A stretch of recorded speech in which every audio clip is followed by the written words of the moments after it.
Tema 5. La oferta monetaria.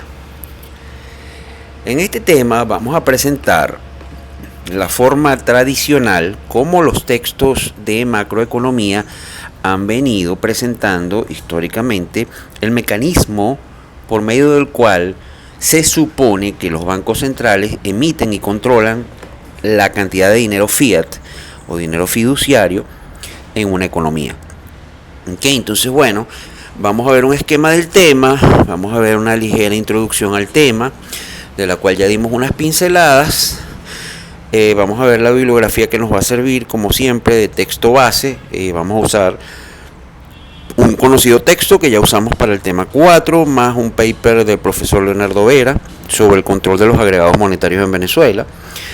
Vamos a deducir el modelo de control monetario ortodoxo, también llamado modelo del multiplicador monetario.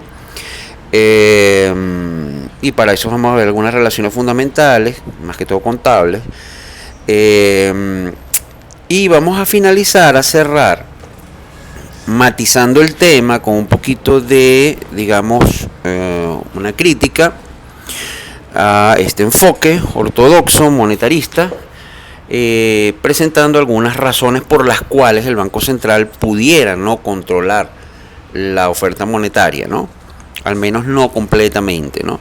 Entonces, bueno, finalizaremos con eso. Es importante ver algo de allí de la endogeneidad del dinero. Entonces vamos a empezar con una breve presentación al tema. Como ya adelantamos, en este tema lo que vamos a presentar es la forma ortodoxa, tradicional del mecanismo con el cual tradicionalmente se ha modelado que los bancos centrales emiten y controlan el dinero fiduciario, ¿ok? Y ese es el llamado modelo del multiplicador monetario, que ya tiene bastante tiempo por allí y ha ido sobreviviendo a pesar de su poco realismo actual en los textos de macroeconomía. Y bueno, vamos a hacer esa presentación tradicional porque así lo exige el programa, ¿no? Bueno, entonces, como dijimos, a este enfoque se le llama enfoque monetarista clásico, enfoque cuantitativista, enfoque de control monetario tradicional o enfoque del multiplicador.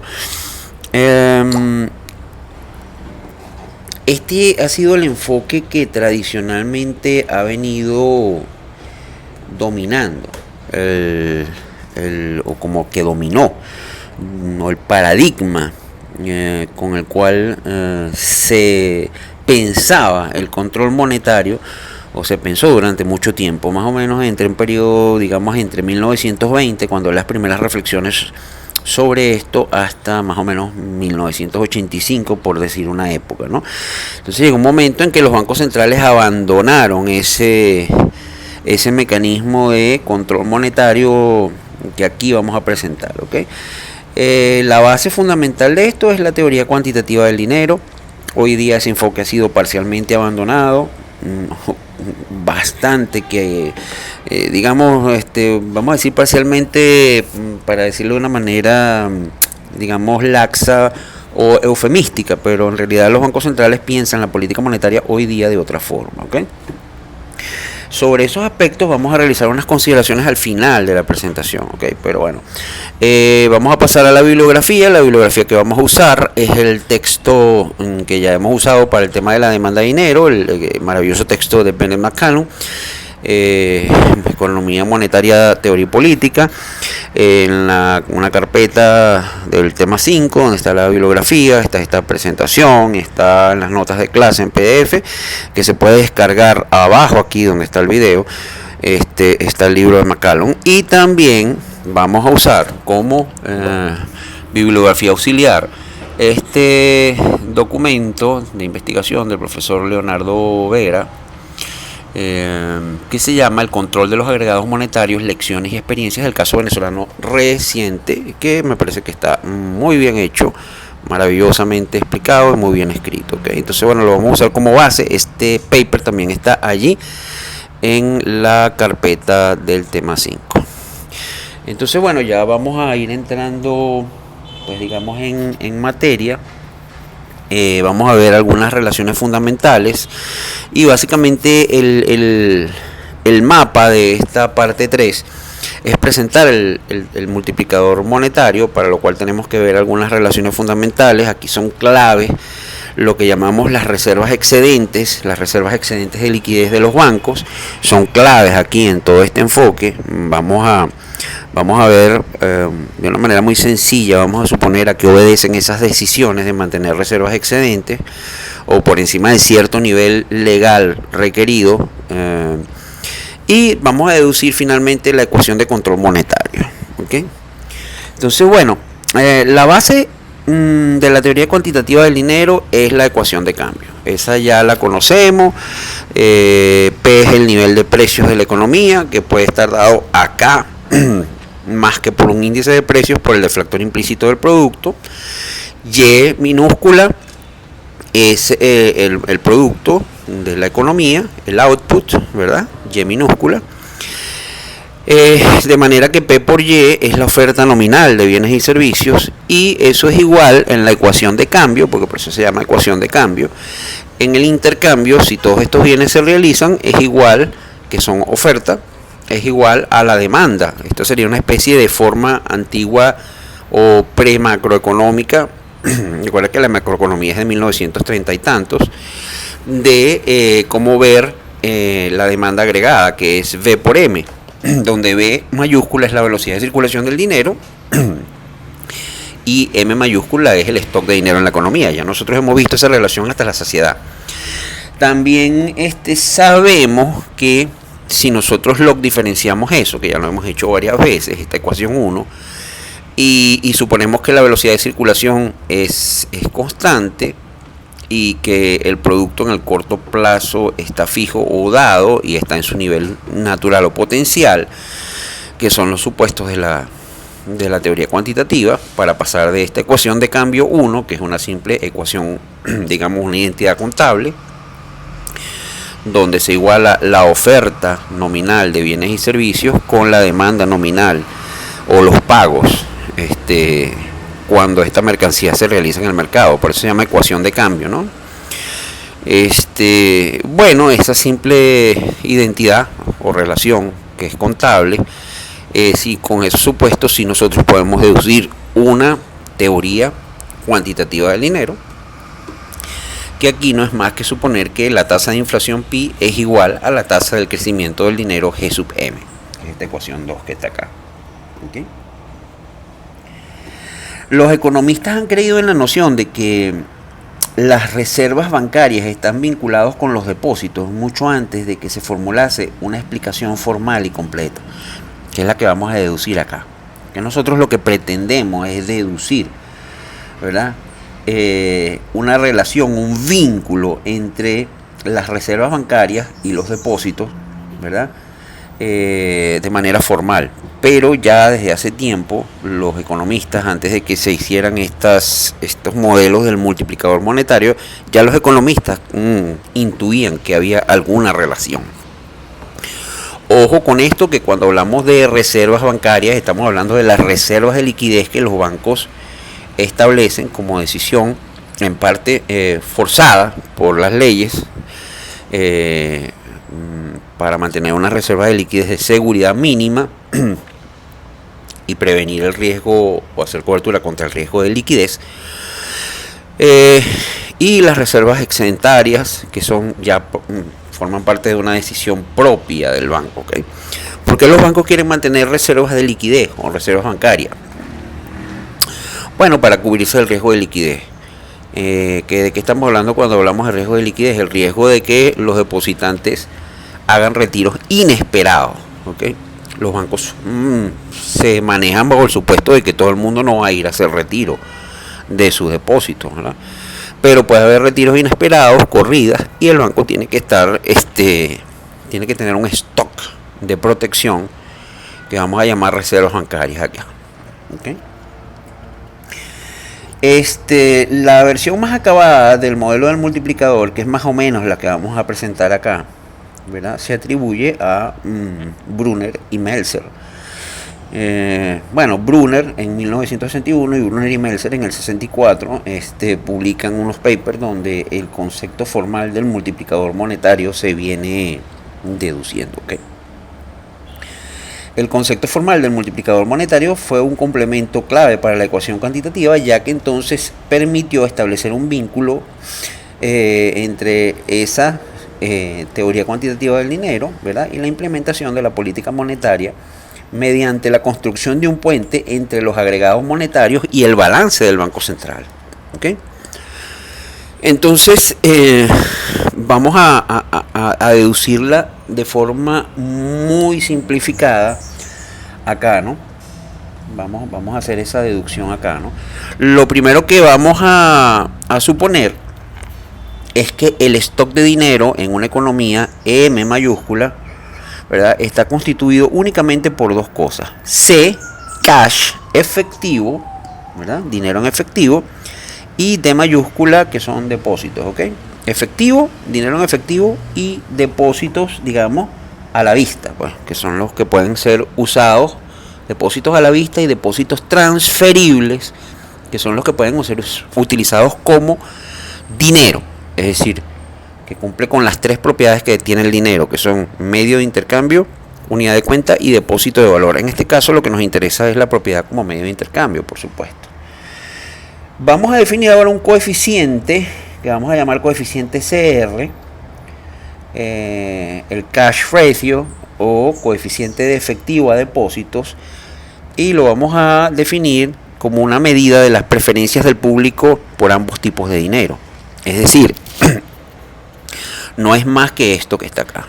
El coeficiente CR o ratio de efectivo a depósitos o coeficiente de efectivo a depósitos, CR, no es más que la relación entre el efectivo que tienen los agentes económicos en una economía y todos los depósitos. Entonces, este es un ratio muy interesante porque es un ratio que controla los agentes, controla el público. ¿Por qué? Porque la decisión de tener una cierta cantidad de efectivo y una cierta cantidad de depósitos, o mejor dicho, la relación de que el portafolio de dinero esté compuesto por una porción determinada de efectivo y otra porción determinada de depósitos, que si nosotros hacemos el cociente, esta relación depende únicamente de una decisión de los agentes económicos. Es decir, este ratio lo que me dice es qué cantidad de dinero en efectivo prefieren mantener los agentes y qué cantidad de dinero en depósito transferibles y a la vista prefieren mantener los agentes. ¿Ok? La base monetaria o dinero base, que lo vamos a denominar aquí H por high power money, dinero de alto poder, H de high, alto, dinero base o dinero de alto poder, la base monetaria, ¿verdad?, es el dinero que efectivamente el Banco Central puede crear. Y esa base monetaria está compuesta por el efectivo, ¿verdad? Estos conceptos ya tú lo sabes de macroeconomía, de tus cursos previos de macroeconomía y de principio de economía que has visto, pero bueno, es un repaso, ¿no? Entonces, la base monetaria H va a estar compuesta por el dinero que el Banco Central puede crear. ¿Y cuál es el dinero que el Banco Central puede crear? Bueno, está compuesto por dos cosas: el efectivo, el dinero físicamente disponible en billetes y antiguamente monedas, ¿verdad? Por eso se llama, por ejemplo, en Venezuela, billetes y monedas, ¿no? El efectivo, el cash, C, y las reservas bancarias totales. Las reservas bancarias totales también son dinero base. ¿Ok? También son dinero base. Hay una parte que se debe al Banco Central y otra a decisiones de tesorería de los bancos. Eso lo vamos a ver ahorita.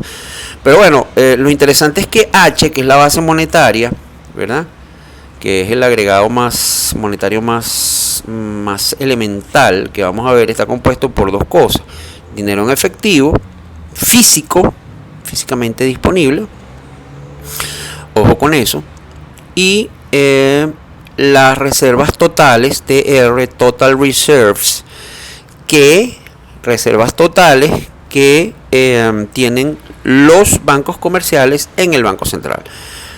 ¿Ok? Entonces, bueno, es importante tener claro eso. ¿Hacia dónde nosotros vamos? Nosotros lo que queremos en este tema, al presentar la teoría formal del multiplicador monetario, o al menos una versión simplificada de ella, es mostrar cómo el stock de dinero está vinculado con variables que se encuentran bajo el control del Banco Central. ¿Okay? Porque de alguna manera aquí lo que hay es la noción antigua de que el dinero es exógeno a los agentes económicos y que el Banco Central lo crea, pues digamos, a voluntad.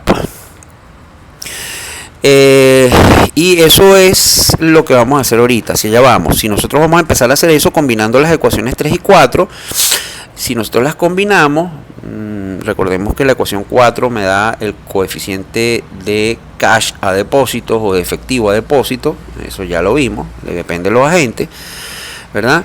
Y si nosotros despejamos de esa ecuación 4 el cash, vamos a obtener esta ecuación 4 asterisco que está acá. Donde, bueno, básicamente esto es una obviedad.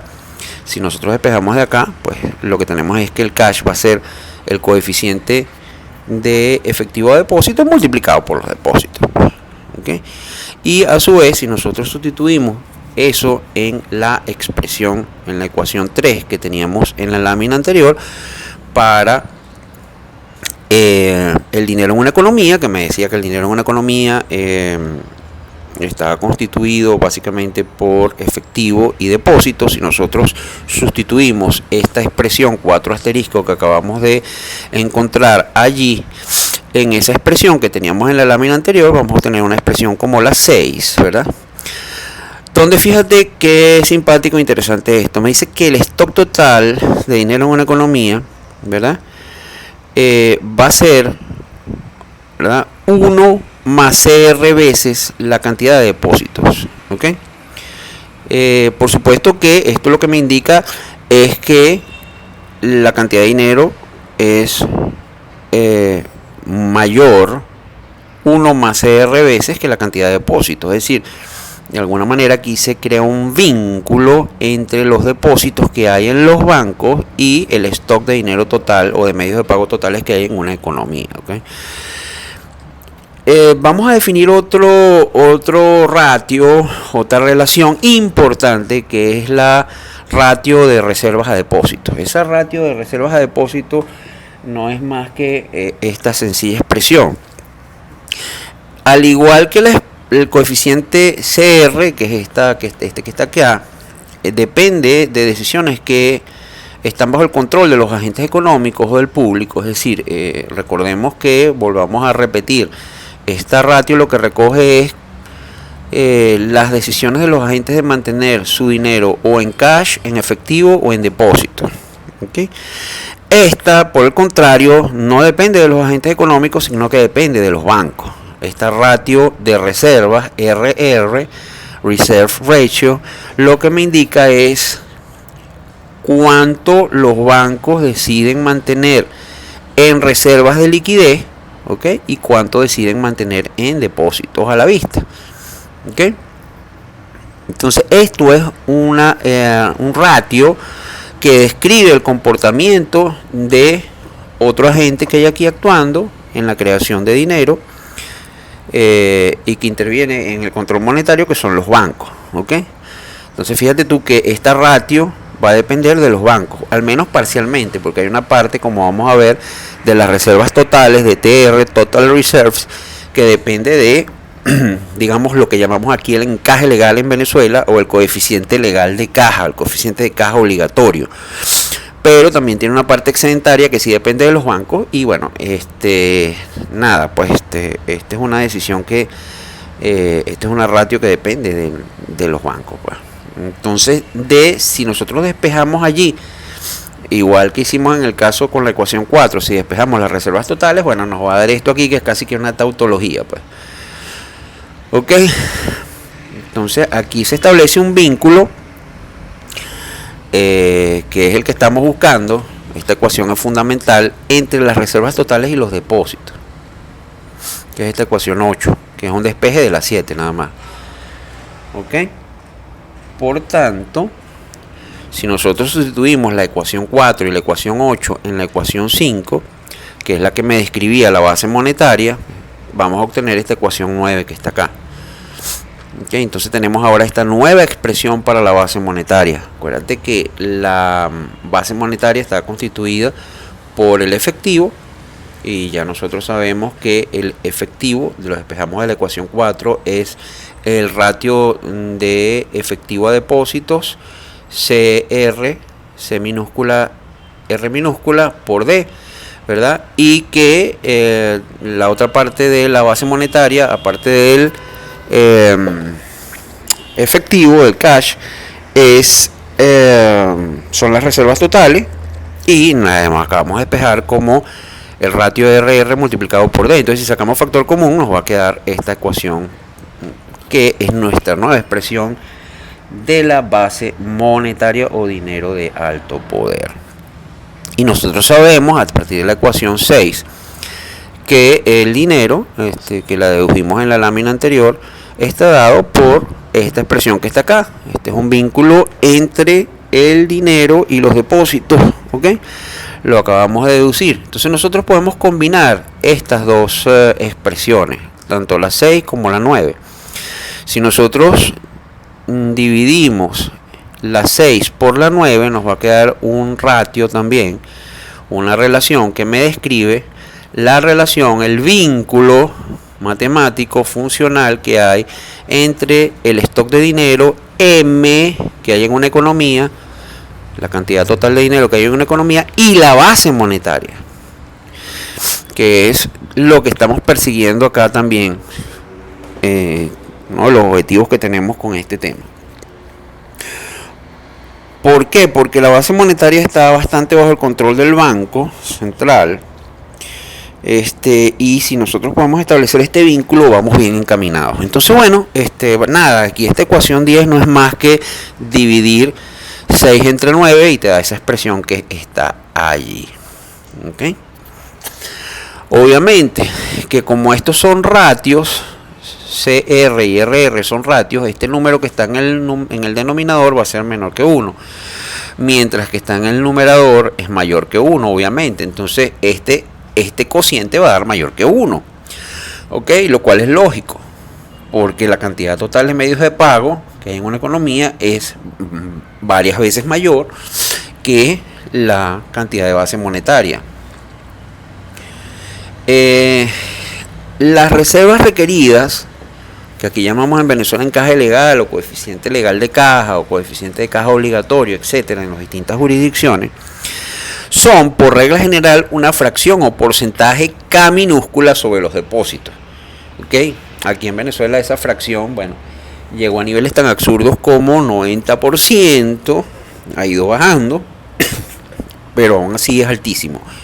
En la mayoría de las jurisdicciones, las reservas requeridas o encaje legal son por regla general una proporción bastante baja o ni siquiera existen. ¿Okay? Normalmente son porcentajes que van entre 1% y 10%. ¿Okay? No los niveles absurdos que vemos acá en Venezuela. Incluso hay jurisdicciones donde es 0. ¿Okay? Pero bueno, vamos a suponer que existe esa fracción, ese porcentaje K, lo que sea, 1%, 3%, 10%, en Venezuela 90%, 80%, lo que ha sido últimamente, que es una locura. Entonces, bueno, vamos a decir entonces que las reservas totales van a ser las reservas requeridas, ¿verdad? Legalmente o encaje legal, que será una fracción K o un porcentaje K de los depósitos totales, más las excedentarias, las ER, que son las reservas excedentarias en inglés, ¿no? Ahora, esas reservas excedentarias, ¿por qué los bancos las establecen si no están obligados legalmente a tenerlas? Bueno, porque es bueno tener reservas de liquidez para cubrirte del riesgo de liquidez. ¿Okay? Ahora, ¿de qué dependerá el nivel? Eso es una decisión de tesorería de los bancos. ¿Okay? ¿Y qué lógica vamos a asumir acá que aplican los bancos para tomar esa decisión de reservas excedentes? Bueno, vamos a suponer que están descritas por esta sencillísima relación que estamos viendo acá, donde las reservas excedentes, como porcentaje de los depósitos que hay en el banco, va a ser una función E que depende de R, siendo R la tasa de interés. Ok, la tasa de interés, digamos, activa. Ok, es decir, la tasa de interés que cobran los bancos por los préstamos. Digamos, entonces, que la derivada parcial de esas reservas excedentarias con respecto a la tasa de interés va a ser negativa. Ok, entonces, ¿qué es lo que me dice esta expresión que está aquí? E' de R me dice que a medida que aumenta la tasa de interés, los bancos preferirán tener menos reservas excedentarias, y viceversa, a medida que la tasa de interés es más baja, los bancos preferirán tener más reservas excedentarias. ¿Por qué? Porque por un lado, las reservas excedentarias en la mayoría de las jurisdicciones los bancos centrales pagan alguna tasa de interés por ellas. Entonces, y segundo, porque cuando la tasa de interés es suficientemente alta y atractiva, pues es más rentable prestar el dinero que mantenerlo ganando esa tasa de interés quizás muy pequeña en el Banco Central. Por lo tanto, si nosotros sustituimos esta ecuación 12 en la ecuación 8 y en la ecuación 11 y dividimos por D, vamos a obtener esta expresión que está acá. Es decir, si nosotros obtenemos este ratio de reservas totales a depósitos, ¿verdad?, que será igual a la ratio de reservas requeridas, ¿verdad? Y si nosotros sustituimos las reservas totales en el numerador por la expresión que dedujimos en la ecuación anterior, en la lámina anterior, perdón, para las reservas totales, que esta la dedujimos, ¿verdad? Y sacamos factor común acá en el numerador, factor común D, por supuesto. Aquí se me simplifica el D en el denominador con el D en el numerador, y me queda esta expresión 13 que está acá, que me dice que las reservas totales como porcentaje de los depósitos, ¿verdad?, que desean mantener los bancos, va a estar explicada por dos variables: el coeficiente de caja, o el encaje legal, K minúscula, que es un porcentaje sobre los depósitos, más la función que me describe las reservas excedentes de los bancos en función de la tasa de interés. ¿Okay? Ahorita no tengo la forma matemática de esta función, ¿verdad? La estoy dejando implícita y la vamos a dejar así. Si nosotros sustituimos esta expresión 13 en la ecuación 10 que teníamos en la lámina anterior, ¿verdad?, que me describía la relación entre el dinero y la base monetaria, ¿verdad?, entre el agregado que describe el dinero, digamos aquí en Venezuela generalmente es M1, por ejemplo, agregado monetario restringido que describe el dinero es M1. Podría ser esta la relación entre M1 y la base monetaria aquí en Venezuela. Entonces nosotros vamos a obtener una expresión como la 14, que está acá. Fíjate que esta ecuación, a excepción de esta función que está acá, está casi que toda parametrizada, ¿no? Porque depende de unos ratios y de unos coeficientes, ¿verdad? Pero bueno, me queda esta función que está acá en el denominador. Y esa función, esa expresión la podríamos reexpresar como esto que está acá, que digamos es más útil para fines analíticos. Fíjate que todo el lado derecho lo hemos sustituido, porque si te fijas bien aquí hay tres variables: el coeficiente CR, que es el coeficiente de efectivo a depósitos, que depende del público, ¿verdad?, el coeficiente de caja o encaje legal, K minúscula, ¿verdad?, que sea, ¿verdad?, y la tasa de interés, que es la variable que está aquí en esta función de reservas excedentarias. Entonces, básicamente, la relación entre el stock de dinero que hay en una economía y la base monetaria, que es el dinero de alto poder que crea el Banco Central o que está bajo el control del banco, podemos decir que es una función μ que depende de tres variables: de la tasa de interés, del coeficiente legal de caja o encaje legal y de la ratio o relación de efectivo a depósito. ¿Okay?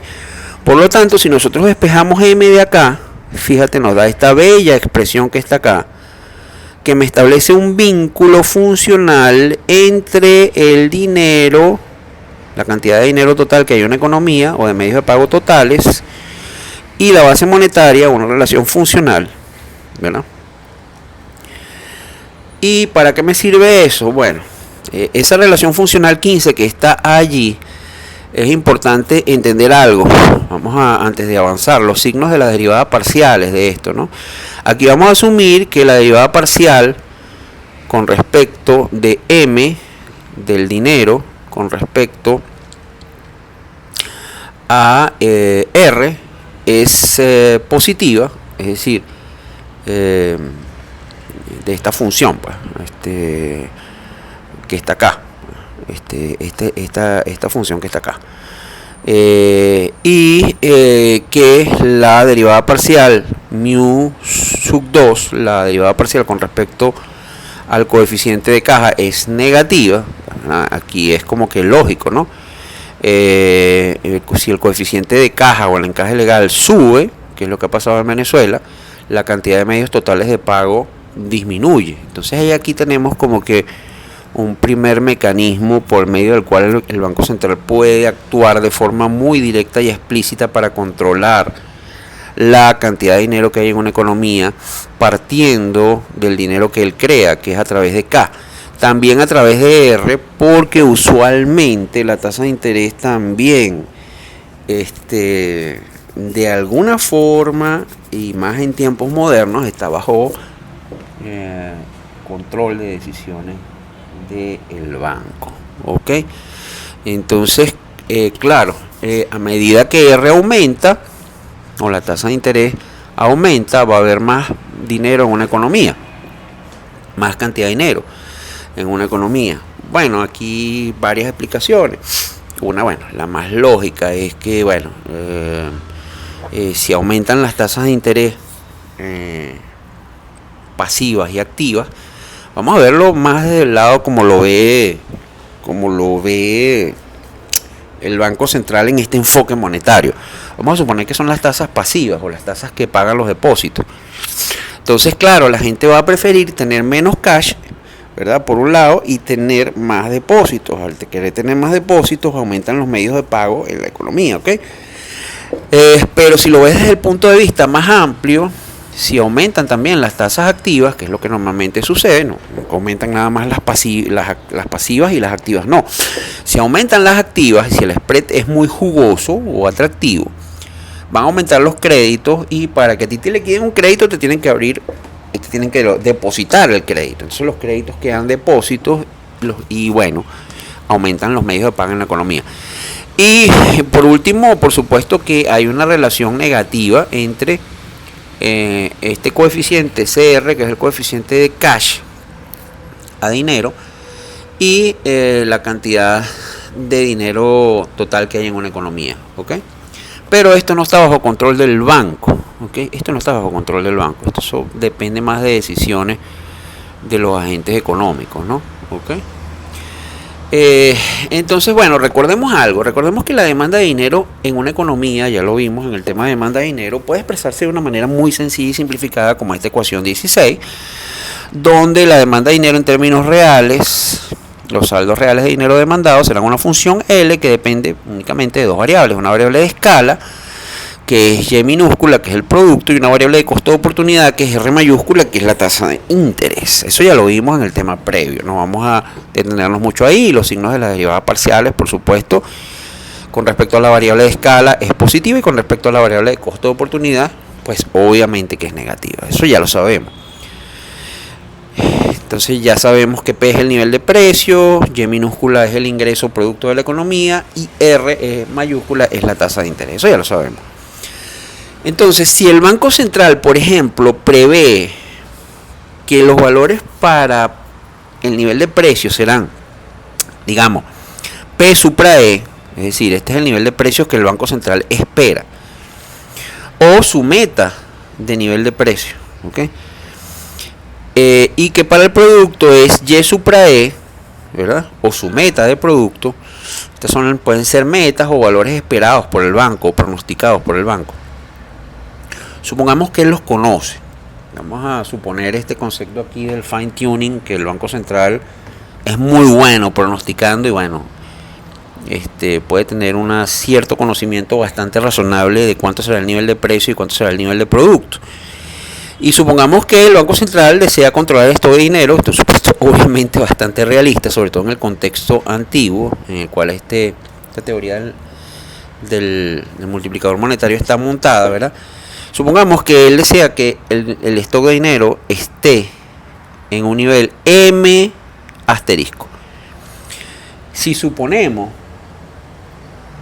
que K minúsculo, el coeficiente de caja, el coeficiente legal de caja, el encaje legal, y CR, que es la ratio o relación, el coeficiente de efectivo a depósito, se mantienen constantes, ojo, vamos a suponer eso.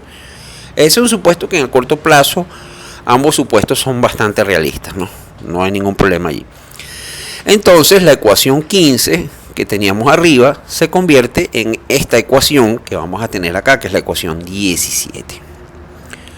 Ok, básicamente lo que hemos hecho acá es que como ni K, fíjate aquí estamos en la 15, ni K ni CR están variando, no son variables, lo sacamos de acá y vamos a expresar ahora esto así como una función mu que depende de la tasa de interés, ¿ok?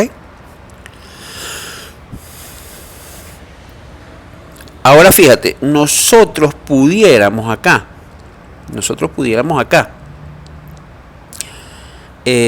bueno, y otra cosa que hicimos aquí es trabajar con esta parte de la ecuación 15. No estamos trabajando con esta versión, okay, sino con este lado acá donde es la ratio o relación o vínculo entre el dinero, los medios de pago totales de una economía y la base monetaria. Entonces me va a quedar que esa relación entre el stock total de dinero y la base monetaria o dinero de alto poder es una función mu modificada que depende solamente de la tasa de interés. Fíjate qué belleza de simplificación. Y nosotros pudiéramos pensar que siempre podemos de acá, si nosotros tuviéramos, imagínate que nosotros tuviéramos la forma funcional de esto. Supón que fuera una sencilla forma lineal, donde esto fuera un coeficiente tita que multiplica a la tasa de interés, tita por R sub t. Pues obviamente tú puedes de aquí derivar la función inversa, es decir, despejar R sub t. Si tuvieras la forma funcional explícita, que no la tienes, aquí está implícita, pero pudieras despejar R sub t y obtener, por eso es que está aquí así, una expresión para R sub t, que lo vamos a llamar mu a las menos 1, el inverso de mu, la función inversa. ¿Ok? Donde ahora la tasa de interés de equilibrio de la economía, por así decirlo, depende o la tasa de interés efectiva de la economía depende de el ratio entre el dinero total M y la base monetaria H. ¿Ok? Y bueno, nosotros sabemos que la demanda de dinero, con nuestra manida ecuación de demanda de dinero, que traemos el tema 4, es esa expresión que está acá. Y nosotros pudiéramos, por ejemplo, sustituir aquí la tasa de interés de la economía por esa expresión que acabamos de deducir. ¿Ok? De forma implícita, por supuesto. No tenemos la forma funcional de la función mu, pero si la tuviéramos pudiéramos tenerla, ¿ok? Entonces lo que vamos a obtener es una expresión como esta. Fíjate que lo único que hemos hecho aquí en la función de demanda de dinero es reemplazar la tasa de interés por su contrapartida que acabamos de deducir acá. Y finalmente, si nosotros suplantamos, ¿verdad?, los valores que están allí en esa ecuación por los valores esperados o previstos por el Banco Central. Acuérdate que el Banco Central tiene M sub T asterisco como meta de dinero, P sub T supra E como valor esperado del nivel de precio o nivel esperado de precio por el banco, y Y sub T supra E como nivel esperado del producto. Este sería el producto esperado por el Banco Central. Entonces, si nosotros sustituimos acá por los valores metas y valores esperados, que suponemos que el Banco Central los conoce a la perfección, ojo con eso, obtenemos esa expresión 20 que está acá, que es la expresión a la cual queremos llegar. Fíjate que todos los valores que están en esa ecuación 20, obsérvalos bien, están determinados. Es decir, el Banco Central tiene una meta para M, que es esta que está acá, y la conoce. Conoce bien, aquí suponemos que muy bien, o razonablemente bien, cuánto será el nivel esperado de precios. Conoce bien, o razonablemente bien, cuánto será el nivel de producto, ¿verdad? Sabe la forma funcional de esta función mu y puede despejar y obtener esto que está acá, ¿verdad? Porque bueno, el dinero base está bajo su control y sabe cuánto es, ¿verdad? Y esto es la meta. Entonces fíjate que todo lo que está allí está determinado. Entonces tú pudieras despejar acá, como pudieras resolver para H sub T, que sería el nivel de base monetaria al cual el Banco Central debería apuntar si él quisiera lograr que la economía tuviese este nivel de precios, o que sería consistente, mejor dicho, con este nivel de precios que él espera, con este nivel de productos que él espera y con esta meta que él tiene para el stock de dinero. Ok, ¿qué significa eso? Que aunque el Banco Central no controla de forma directa el stock de dinero, pudiera tener un control bastante bueno de forma indirecta, manipulando la base monetaria. Ok, que sí está bajo su control. Bueno, al menos razonablemente bien. Vamos a criticar eso al final. Vamos a ver razones por las cuales los bancos centrales pudieran no controlar la oferta monetaria o el stock de dinero, porque hasta su propia base monetaria, digamos, es endógena, pues. Entonces, bueno, pero vamos a dejar eso para el final, ¿no? ¿Okay? Entonces, controlando de forma indirecta el stock de dinero, el Banco Central puede controlar la inflación, por ejemplo, como objetivo último, como objetivo final. ¿Ok? ¿Cómo? Suponiendo que la ecuación cuantitativa del dinero se cumple. Y que la teoría cuantitativa del dinero se cumple, es decir, que la tasa de crecimiento del dinero es igual a la tasa de inflación. Si el Banco Central puede controlar la tasa de crecimiento del dinero, porque esta ecuación 20 me dice que sí lo puede controlar la inflación. ¿Ok? Entonces, bueno, básicamente esa es la versión. ¿Ok? Ahora fíjate cómo ha evolucionado el multiplicador monetario en Venezuela. Usando cifras del Banco Central, para los años 2012 a 2021, vemos que el multiplicador monetario en Venezuela ha ido decreciendo de unos valores por encima de 2,5 en el periodo 2012-2015. Pues eso ha caído, cayó bastante en los años más duros del colapso, digamos entre los años 16, 17, 18 y 19.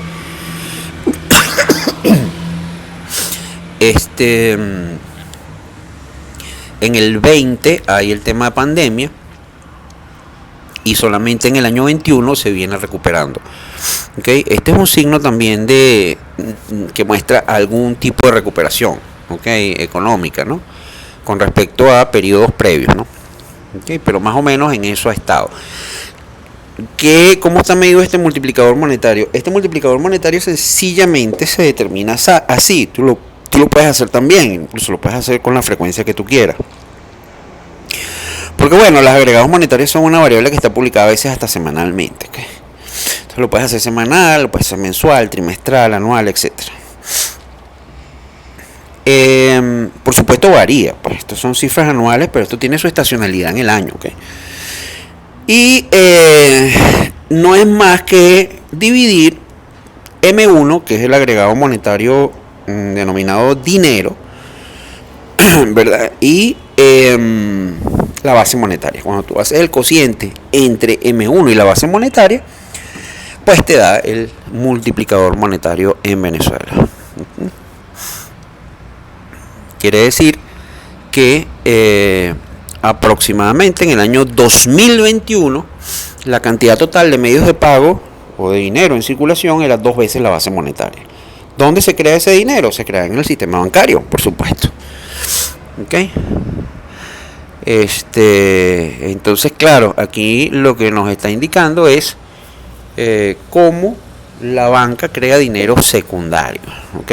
A partir de la base monetaria, que es el principio básico o la lógica que está detrás de todo este tema del multiplicador monetario. ¿Okay? Ahora vamos a ver algunas razones por las cuales los bancos centrales pudieran no tener un control adecuado de la cantidad de dinero en una economía, porque bueno, pudieran hasta ni siquiera tener un control adecuado de su base monetaria, o por lo menos completo. ¿Okay? Entonces, bueno, vamos a ver esas razones muy rápidamente. La primera de las razones son las perturbaciones estocásticas asociadas a la función de demanda de dinero. Fíjate que en toda esta presentación que acabamos de hacer del tema del multiplicador monetario, estamos asumiendo que el Banco Central conoce la función de demanda de dinero de manera perfecta, ¿okay? Y que esa función, digamos, es determinística. Sin embargo, ¿verdad?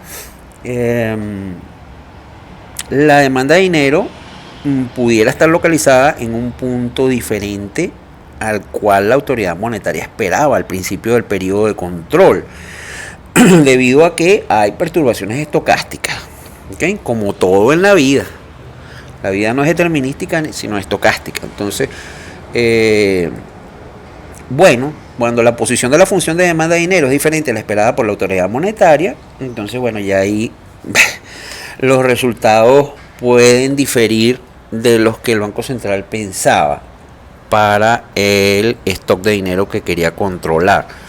Que ese es un supuesto básico de todo este tema del multiplicador monetario, que el Banco Central conoce a la perfección la función de demanda de dinero. Sin embargo, bueno, ese es un supuesto bastante cuestionable, pues. La segunda es la presencia de perturbaciones estocásticas en la función de oferta. Aquí, así como existían en la función de demanda, también puede haber en la función de oferta. Recuerda que nosotros tenemos una ecuación 15, ¿verdad?, que me describía la relación entre el dinero y la base monetaria como una función mu. Entonces, oye, aquí me faltó el mu. Aquí va un mu delante. Lamentablemente, uno de los 200 millones de problemas que he tenido presentando este tema es que pues el PowerPoint, cuando copio las ecuaciones y las pego en la presentación, me borra algunas letras griegas, entonces no le gusta mucho la mu. Acuérdate que aquí hay una función mu, vamos a imaginarnos que está ahí. Pero bueno, fundamentalmente lo que tiene esta nueva ecuación que acabamos de presentar aquí, en la sustitución de la 15 que teníamos antiguamente, es este término que está aquí, esta letra griega aquí, que lo que me indica es que hay una perturbación estocástica en la oferta monetaria. Entonces, bueno, digamos, si hay perturbaciones estocásticas, ¿verdad? Pues del lado de la oferta monetaria también, es decir, de parte por razones, bueno, digamos, atribuirlos también incluso a los bancos, pues, ¿ok? Si los bancos deciden mantener más o menos reservas de liquidez, eso reservas de liquidez excedentes, eso va a afectar la oferta monetaria, ¿ok? Y eso es una decisión que depende de los bancos, no depende del Banco Central, ¿ok? Bueno, finalmente aquí tenemos este punto 3. La autoridad monetaria pretende alcanzar también un objetivo de actividad económica o de producto deseado, ¿ok? Bueno, aquí se complica la cosa, porque esta es la situación precisamente que tenemos modernamente en casi todo el mundo. Por ejemplo, la Reserva Federal. Aquí los bancos centrales se han empastelado la vida, porque además de el objetivo de alcanzar un objetivo de inflación, las autoridades monetarias, los bancos centrales, se han puesto también la tarea, como si no fuese suficientemente complejo eso, a tener un objetivo de actividad económica o de producto deseado. Entonces, si uno lee, digamos, el paper tradicional para esto es el de Poole, 1970, un paper clásico que planteó esta dicotomía, ¿no? Digamos, porque aquí el problema de fondo es que el Banco Central necesita conocer el equilibrio tanto en el mercado de bienes y servicios, o la función IS, como en el mercado monetario, función LM. En ese paper de Poole se razona en base al modelo ISLM, pero realmente, a diferencia de lo que sucede en los libros de texto y de lo que uno hace en los pizarrones, en los cursos de macro introductoria, pues la realidad es que tanto la función IS y como la función LM, es decir, tanto los equilibrios en el mercado de bienes y servicios como en el mercado monetario, están sujetos a perturbaciones estocásticas. Y cuando existen perturbaciones estocásticas, cuando estas perturbaciones estocásticas exhiben valores diferentes de cero, ¿verdad?, ¿qué puede ocurrir? Los equilibrios en esos mercados cambian de forma impredecible. Entonces, esos cambios o choques de naturaleza aleatoria hacen que el producto termine en un nivel bastante diferente al esperado por el Banco Central. Entonces, ya cuando el Banco Central no puede saber con certeza cuánto va a ser el nivel de producto, ¿verdad?, se complica el control. Pues acuérdense que la ecuación de control, la ecuación 20, suponía que eso podía ocurrir. Esas perturbaciones suelen atribuirse a muchas cosas, ¿no? Bueno, también hay perturbaciones, por supuesto, estocásticas en el mercado monetario, por las razones que ya hablamos, por la inestabilidad de la demanda de dinero. La función de demanda de dinero es inestable, y este modelo de control está montado sobre el supuesto, este modelo del multiplicador monetario está montado sobre el supuesto de que el Banco Central conoce la función de demanda de dinero y esa demanda de dinero es estable, ¿no? Bueno, es por esta razón fundamental que la mayoría de los bancos centrales han abandonado, ahora que se echaron encima también la meta de actividad económica, se vieron obligados a abandonar el control de los agregados monetarios. Y por eso es que todo esto que acabamos de ver es un enfoque bastante pasado de moda, pero bueno, está en los programas y se sigue enseñando, ¿okay? Otra razón, aquí está señalada, aquí la estoy señalando con el cursor: la endogeneidad promovida por el crédito. ¿Okay? Fíjate, los créditos bancarios crean depósitos al ser liquidados. Eso a veces se nos pasa por alto, pero es que cuando a una persona le liquida un crédito, bueno, fíjate que cuando tú vas a un banco a pedir un crédito, lo primero que te piden es que abras una cuenta de depósito. ¿Para qué? Para liquidarte el crédito. Ok, entonces el crédito crea dinero de forma endógena, invalidando de forma parcial o total la exogeneidad de la oferta monetaria que está presente en este enfoque. Todo esto está tomado, por cierto, del excelente paper del profe Leo Vera, ¿okay?, donde él señala allí claramente, yo remito al paper y a las notas de clase, que bueno, introduce el tema de la endogeneidad del dinero, que es un poco extraño o bastante extraño a los estudiantes de economía que están escuchando esto, porque están acostumbrados al enfoque estándar, donde se supone que el Banco Central verdaderamente controla la cantidad de dinero, que eso es un enfoque ya abandonado a mediados de los años 80, ¿no? Pero bueno, se sigue enseñando, ¿no? Entonces, los préstamos bancarios constituyen una fuente de creación de depósitos, y mayor volumen de depósitos se traduce en mayores requerimientos de reserva. Entonces, fíjate que aquí la relación de causalidad que está montada sobre la cual está montada el mecanismo del multiplicador monetario se revierte. ¿Ok? ¿Qué es lo que nos decían? ¿Qué es lo que nos dice esto? Los depósitos crean reservas, ¿verdad? Y a partir de allí, de la cantidad de depósitos que quedan después de establecer las reservas, es que se puede dar crédito. Eso es lo que nos dice la teoría clásica, pues. Sin embargo, la teoría de dinero-crédito, o de endogeneidad promovida por el crédito, te dice que no, que la relación es al revés. Es decir, los créditos crean depósitos y los depósitos crean reservas. Entonces, de esa forma, cuando la causalidad convencionalmente establecida se revierte, citando aquí al profe Leo Vera, bueno, lo que pasa es que las reservas bancarias ya no son el mecanismo que expande la oferta monetaria, sino es más bien el déficit de gasto de las unidades de deudas reales la que incide en la demanda de crédito, y es el crédito el que determina la cantidad de dinero al crear los créditos depósitos. ¿Okay? En pocas palabras, los créditos crean depósitos y estos expanden el estado de dinero u oferta monetaria independientemente del de lo que esté creciendo la base monetaria, que es el supuesto que está acá, ¿okay? En este enfoque que acabamos de ver. Bueno, antepenúltima, preferencia por la liquidez del sistema financiero. Fíjate, nosotros vimos que las reservas bancarias o reservas de liquidez se dividen normalmente en dos, en las legales y en las que voluntariamente establecen los bancos, atendiendo a sus decisiones de, digamos, de tesorería. Entonces, claro, al tener el sistema financiero bajo su control, las reservas excedentarias que quiera mantener y el Banco Central no puede insistir en ellas, se cae un poco también, o bastante también, todo este mecanismo de control. Y bueno, finalmente vamos a hablar de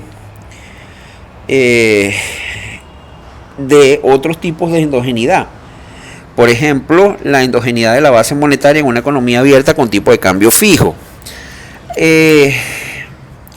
Bueno, como ustedes saben de sus cursos anteriores, en una economía abierta con libre movilidad de capitales y tipo de cambio fijo, la oferta monetaria es endógena. Eso lo deben recordar de su curso de Principios 2. Pero claro, en Venezuela, como el supuesto de libre movilidad de capitales es bastante sospechoso, porque no lo hay, pues, y durante largos años, no solamente durante esta época, periodo chavista, sino durante la república anterior, civil, pues también hubo largos periodos donde la movilidad de capitales estuvo suspendida. Entonces hay que darle un poco la vuelta para ver esta endogeneidad, ¿verdad? Y aquí la vamos a ver a través de un aumento de los precios del petróleo. Cuando aumentan los precios del petróleo, o aumentaban, ¿verdad? Aumentaban los ingresos en dólares del sector petrolero, lo que ocasionaba un aumento de la recaudación fiscal, el impuesto sobre la renta, y entonces bueno, ¿qué era lo que pasaba? Todos esos dólares eran adquiridos por el Banco Central, ¿verdad? Y cada vez que el Banco Central adquiría esos dólares, ¿verdad? Lo que pasaba es que el dinero, la cantidad de dinero en la economía aumentaba. ¿Por qué? Porque seguía el Banco Central que daba más base monetaria para acreditársela en la cuenta del gobierno, en la cuenta de PDVSA, en el Banco Central, a cambio de esos dólares. ¿Okay? Entonces, de una manera importante, en Venezuela hay una endogeneidad, digamos, como de origen externo. ¿Ok? Y bueno, por supuesto que no está acá, está en el paper del profesor Vera, que yo les aconsejo que lean, y también está en las notas de clase, pero está también la endogeneidad de origen fiscal. ¿Okay? Entonces, esa la hemos padecido, no hace falta mucho explicarla acá. Se refiere al financiamiento monetario del déficit fiscal y del déficit fiscal y sus consecuencias, es decir, lo que sucedió de forma crónica durante mucho tiempo y desembocó aquí en una hiperinflación. Entonces, claro, el problema con esa práctica es que la política fiscal anula totalmente, en el caso venezolano, o parcialmente, la política monetaria. El Banco Central puede querer lo que quiera, pero aquí hay lo que se llama la dominancia fiscal. O sea, la política monetaria es totalmente cancelada, anulada o borrada por la política fiscal. Entonces, bueno, hasta acá llegamos. Les agradezco la atención y nos vemos en el próximo tema. Gracias.